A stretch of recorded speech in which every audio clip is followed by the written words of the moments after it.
Salam əskər.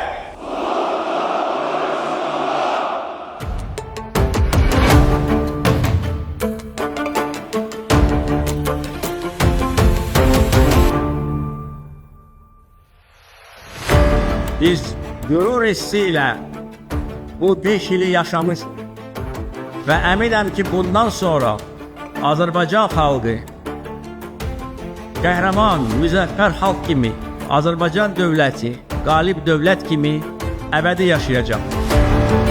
Bu torpaqlarda əbədi Azərbaycan bayrağı dalğalanacaqdır. Mən bütün Azərbaycan xalqını bir daha şanlı zəfərimiz münasibəti ilə ürəklə təbrik edirəm. Azərbaycan xalqına can sağlığı, yeni uğurlar arzulayıram. Qarabağ Azərbaycandır.